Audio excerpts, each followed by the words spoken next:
Okay, hello everyone. This is CounterYolo, bringing you another video in Star Trek Online. And today we're going to talk about a very controversial ship, which I personally nicknamed the Promo Box Arbiter on battlecruiser. It's actually called the Inquiry class battlecruiser, but we'll talk about it in just a moment. I'll give a brief overview of the starship, go through Starship Comparisons, and then I'll go on a mini rant as to some of the major issues with this starship in general. And of course, we'll have the TLDR at the end of the video too. Feel free to see the time links in the description or in the time bar at the bottom of this video if you want to just click around. Now, when it comes to battlecruisers, what they have in the master package is their one enhancement versus red cruisers is that they get extra critical severity. It's nice. And normally they on average have a little bit higher turning and inertia with the cost of a little bit of hull.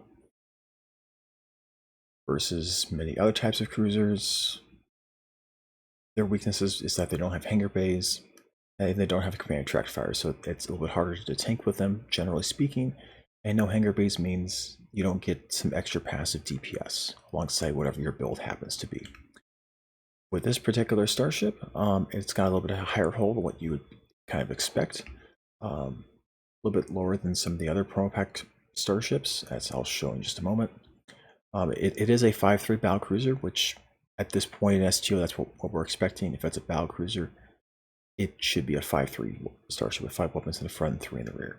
Its turning is a little bit lower than the old Avenger battlecruiser. But with this bridge off you're seeing, the changes versus the classic Arbiter battlecruisers, that the Lieutenant Commander intel seat is moved from the tactical spot to the other Lieutenant Commander seat. And it gains Commander Miracle Worker, so it's got an extra universal console as well. And like with other starships in the Arbiter Avenger line, it can also use the other consoles in that console set, and its new console is also a part of that set.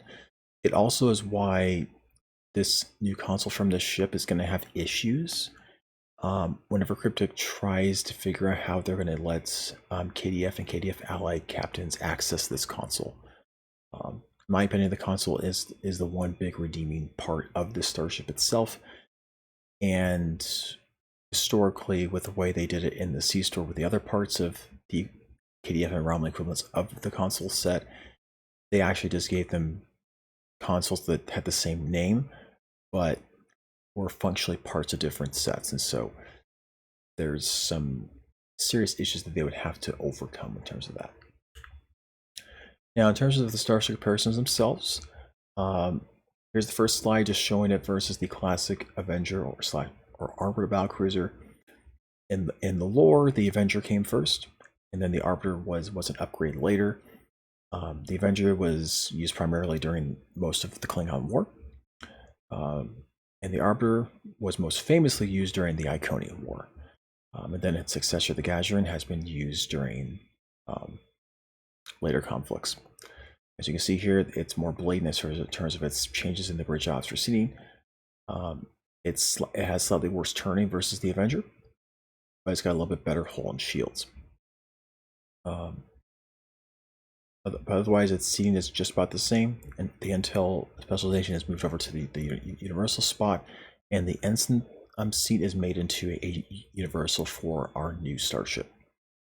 First of all, you don't see the Avenger / Arbiter too much anymore. For a lot of the player base anyway, is that the legendary Kelvin intel battlecruiser is much more popular. Basically, a lot of people that have access to the legendary Kelvin battlecruiser use that one instead of the Avenger, or they just use the Kelvin Dreadnought, cruiser, because it does a lot of the same things and also has much higher HP and has a hangar bay as well. So there is that too. Now, with the successor to the Arbiter is the Gazarin. I'll show that in just a moment as to where you can actually find that. It's possible that it's also elsewhere in some lore posts that I just can't remember at the moment. I was reminded about it whenever I read the stuff in the Hero Collector magazine stuff that comes with the Gazarin from there. Honestly, versus the Inquiry versus the Gazarin, Sure, it's a Pro Pack Starship versus the Gadron, so the Gadron's going to have lower stats. But from a DPS perspective,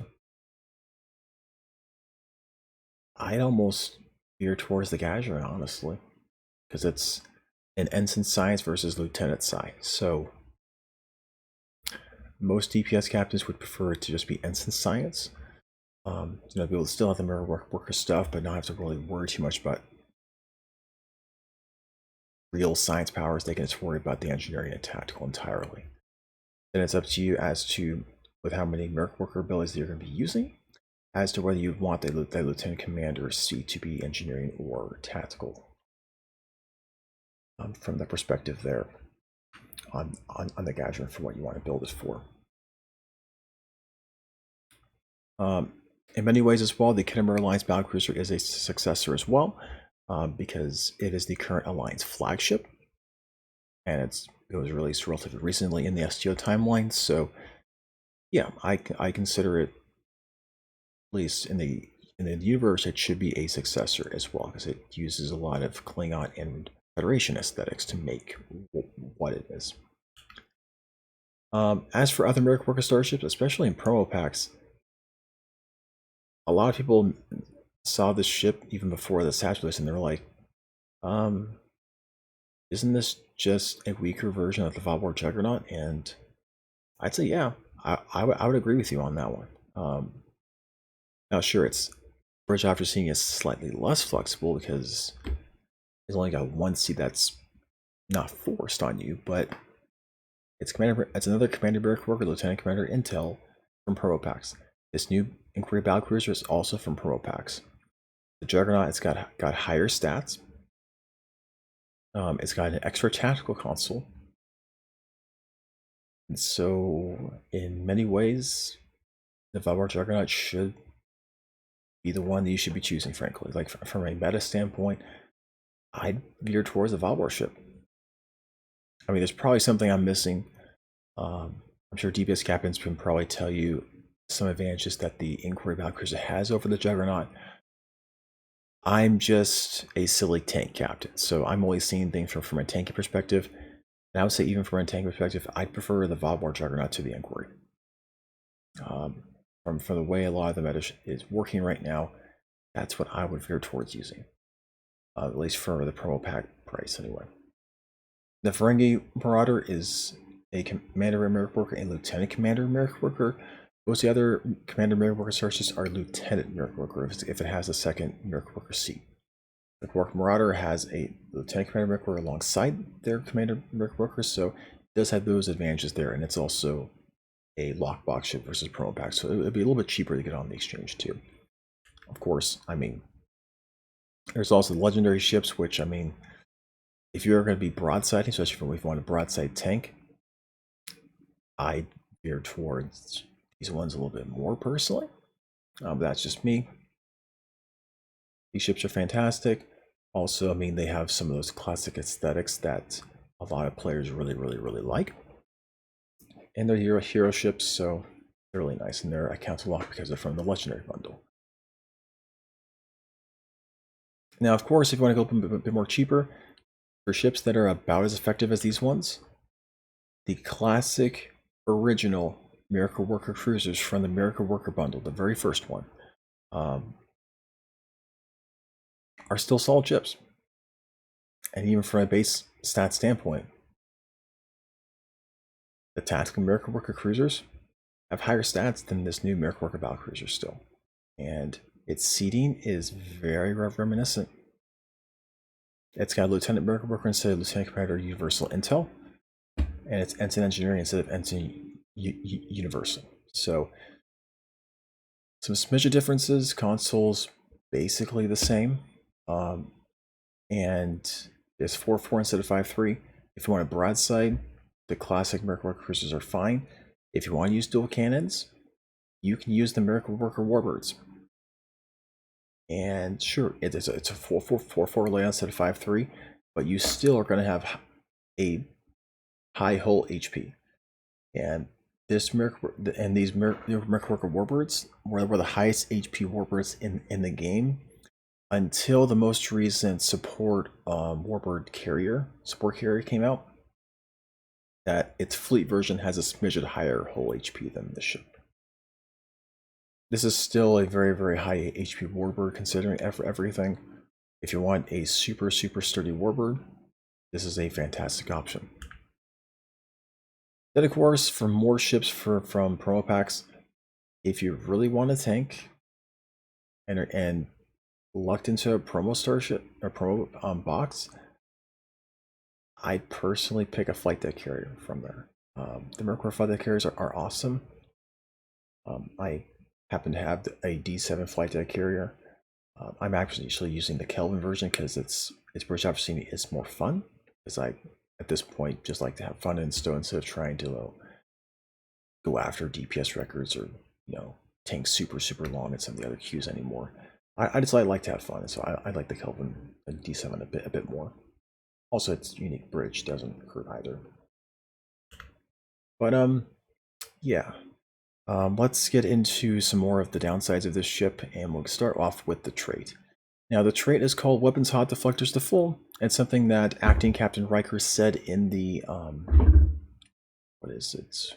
Like last episode or next last episode of Starship Picard Season 1.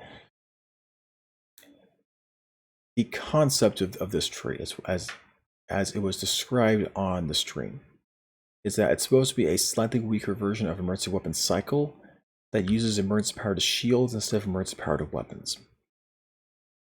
Although that's fine in theory, in practice, this is just a terrible trait. There's plenty of other haste traits that are just better or are much easier to execute on their haste than what this one is going to be doing. In practice, with a lot of the other good traits in the game, and with the meta being that you use emergency power weapons and emergency power to engines to move around a lot better, weapons for that haste.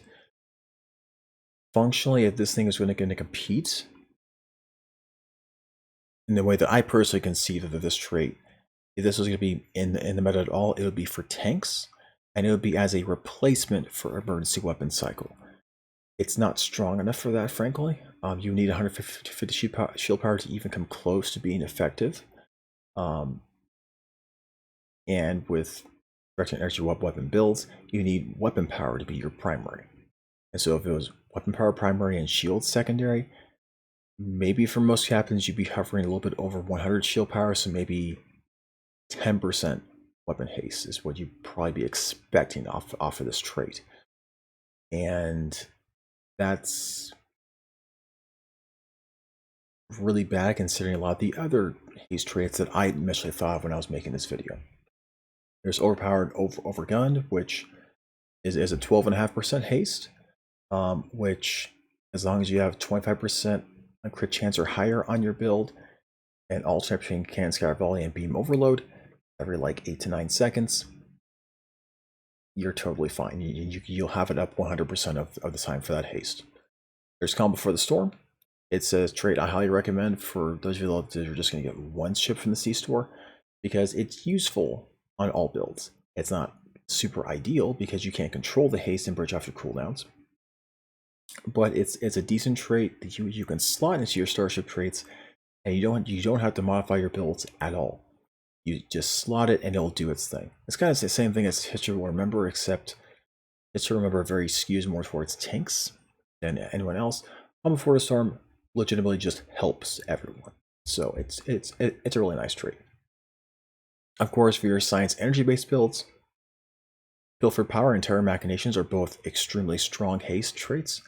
Pilfer Power is just basically haste. It's the same power of haste as Emergency Weapon Cycle, except it's only for 10 seconds instead of 30. But of course, if you have a bazillion control abilities, then it's not really an issue. Now, if you're a real directed energy weapon build, as long as you have a Lieutenant Commander's Science seat, you should be able to pull off using this trait effectively to have 100% uptime on your ship, as long as you have a version of Tractor Beam, plus 2 of the other powers that count for it that have lower cooldowns. You'll be able to keep 100% uptime with this trait. So, for instance, if you're using a Legendary Odyssey and trying to squeeze the damage out of that ship, Pilfer Power might actually be a decent Starship trait to consider. Now, whether that's actually going to beat out some of the other DPS real things that are coming out of your other science abilities, I can't really say for sure.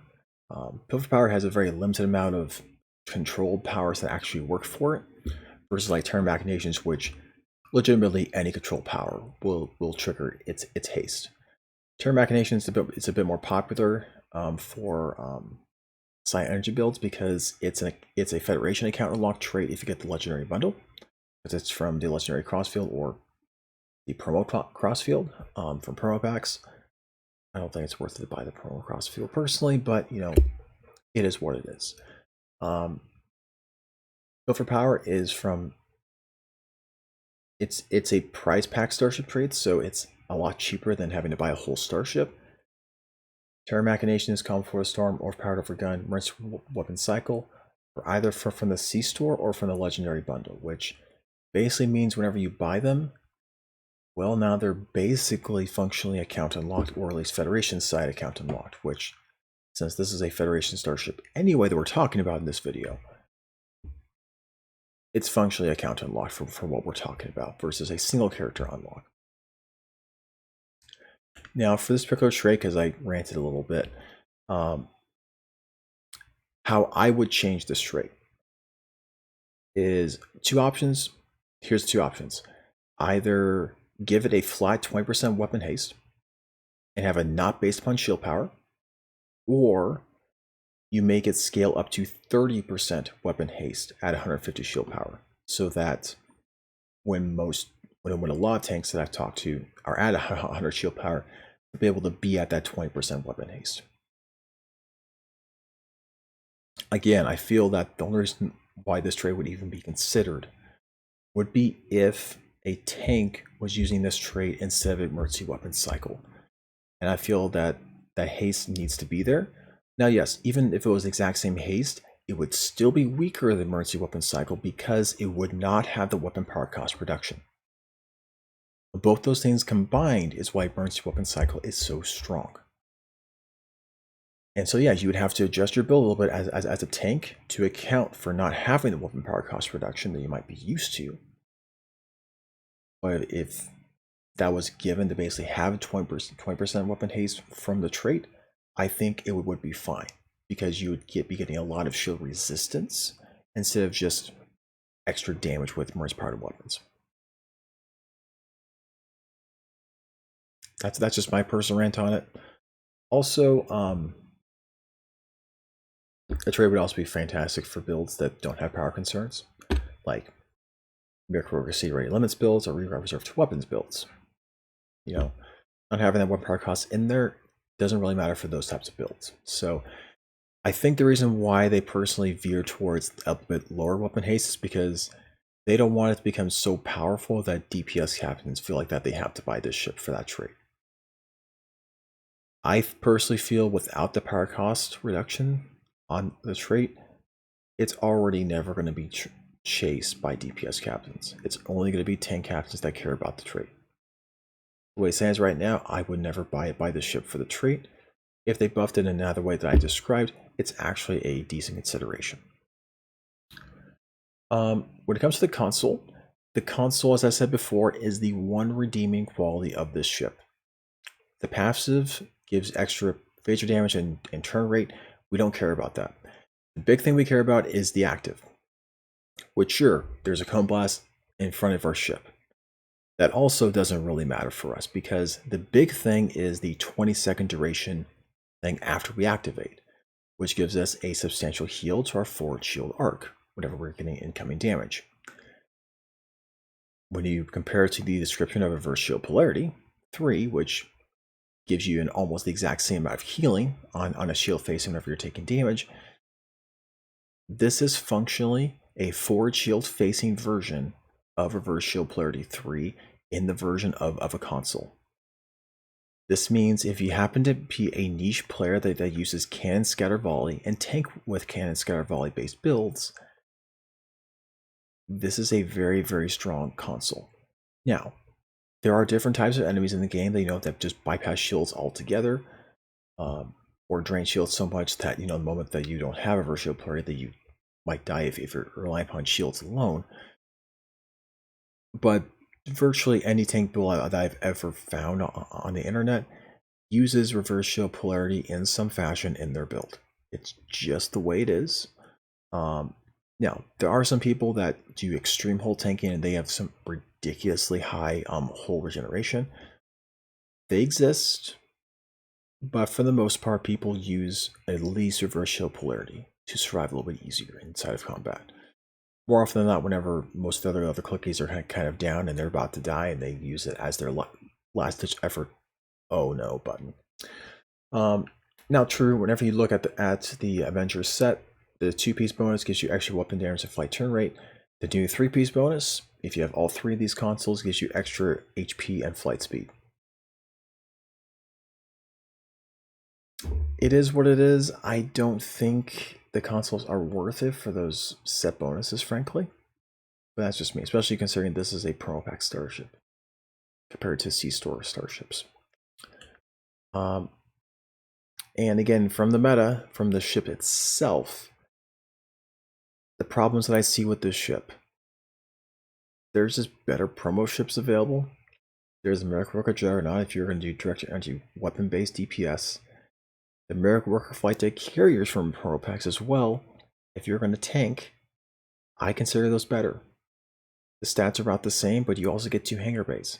And its bridge after scene is quite a bit more flexible. And you have Commander, American Worker, and Lieutenant commands. You can use Rally Point Marker, which is the best lieutenant level keel inside of the game right now. So it's very, very nice for tanking. And of course, from the fleet, there's the Gazarin, which is very, very similar to this ship. It's just that it doesn't have that intel seat.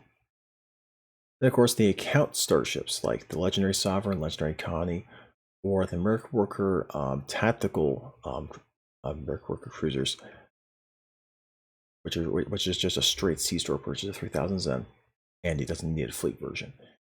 And it has all those stats you're kind of looking for from the Inquiry battlecruiser as well. Fantastic starships that are all either the same price and just better, or much cheaper and are in the same ballpark of effectiveness as what this ship is probably going to be for the vast majority of players. The biggest issue that I have with the ship, though, is from the lore.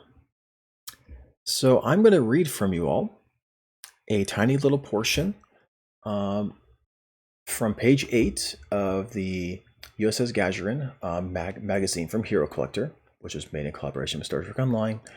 Thomas did write quite a bit from this. There are errors in it, obviously. I mean, whenever you basically have a single person working on the lore for a game, pretty much, proofreading is going to be difficult, and spotting errors is going to be difficult. But from page 8, it says, the Gazarin class follows the success of the Avenger class battlecruiser that saw service in the 2409 Klingon War. Again, slight error there because the Klingon War wasn't just 2409. But anyway, second part of that paragraph, the Gazarin's advanced power management systems represent an impressive leap forward from its predecessor. Of course, its predecessor referring to the Avenger class line of battlecruisers, which means the Gazarin class is the official successor to the Avenger class line of starships in Star Trek Online. The Inquiry class is the predecessor to the Avenger class, which then leads to a big question of why in the world does this class need to exist? Like, the Gazarin was, like, in STO lore time frame, was just released like maybe 6-8 months ago. And they already had time to realize, hey, the Gazarin class has issues, let's make a better ship and not mass produce it for the General Federation captains out there, while the Gazarin is still being produced massively. And unfortunately, the blog post doesn't explain this either. The blog post, for the main important blog post aspect for the lore, says, initially coming to fame in 2399 with the actions of USS Genki, or however you say that ship name, over the planet Capellius, the Inquiry class was Starfleet's most powerful ship for many years. The initial designs and technical breakthroughs of the ship were later used as a starting point for the Avenger-class project. Engineers at Newtopia Planitia felt the time was right for another update to the Avenger line, and decided to return to the classic for an end name of the Inquiry class. The Gazrim was our most recent addition to the Avenger Arbiter line of battlecruisers. It said so right back here. It's the impressive leap forward and successor to the Avenger class battlecruisers, Avenger and Arbiter. So why do we need a new battlecruiser that's based upon a predecessor to the Avenger?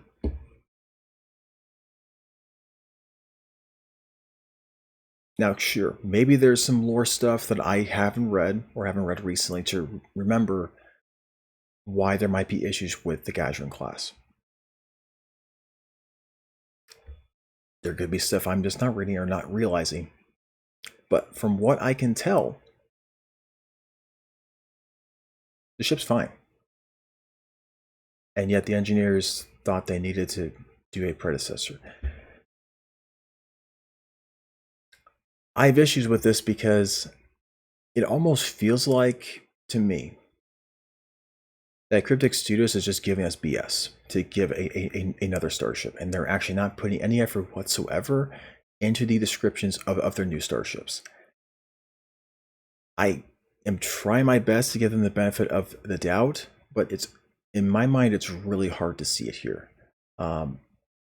So Cryptic Studios, if you're listening, either please update the description of the Inquiry class to more clearly explain why this ship needs to replace the Gazrim, and why the Gazrim is still being mass-produced while the Inquiry needs to be effectively put behind promo packs and have more limited access to captains. Or just release a new blog explaining and giving an example of why the Gazrim has had some experimental issues since its launch. One of those two things would be greatly appreciated, or if you all are better at the lore than me, feel free to tell me in the description what I'm overlooking here as to why the Inquiry class needed to be added to the game.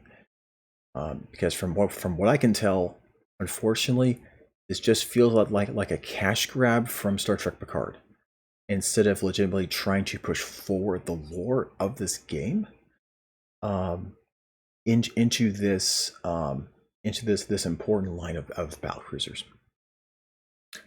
But that's just my 2 cents thought from a lore perspective on the ship itself. For the TLDR itself, we have a new promo battlecruiser. It's a Federation only battlecruiser variant of the Valor Juggernaut. It is of the Arbiter Avenger line, so the new Inquiry class can be kit bashed with those other ships, and can't be kit bashed with the Gazrim or Shepard, unfortunately.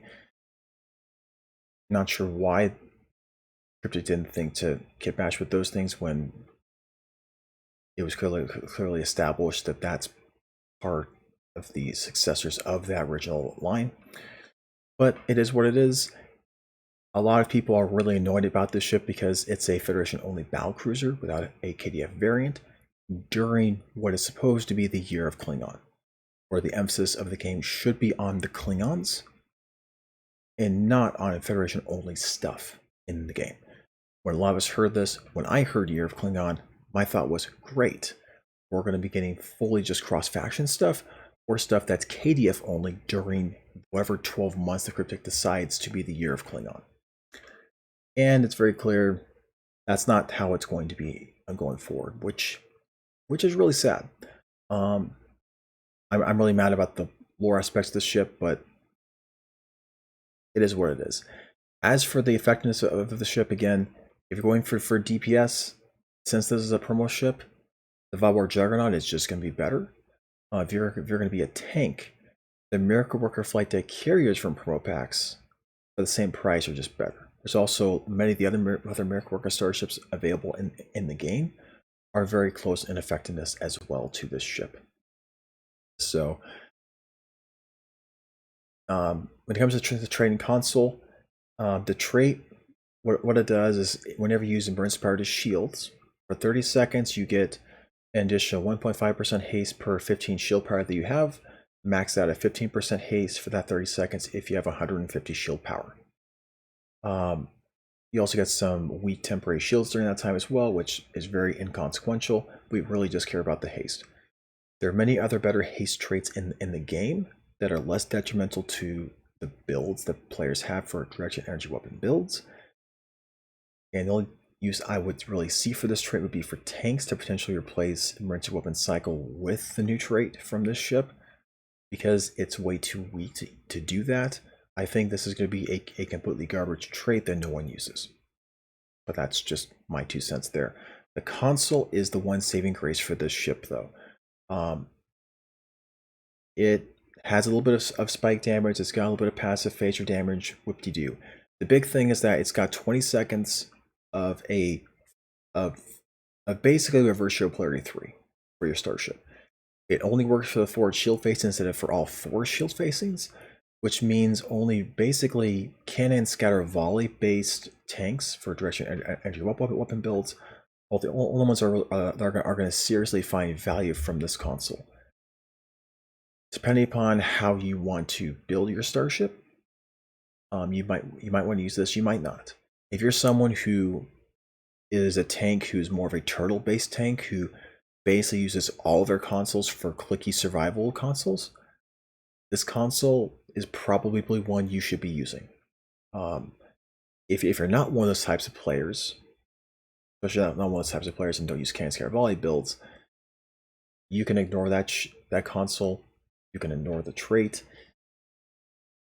and you only really get the starship if you want to really kit bash the new looks, or really are willing to pay the money for a single character unlock of a Miracle Worker variant of the Arbiter / Avenger battlecruiser. Unless you're one of those niche players, I highly discourage getting this starship.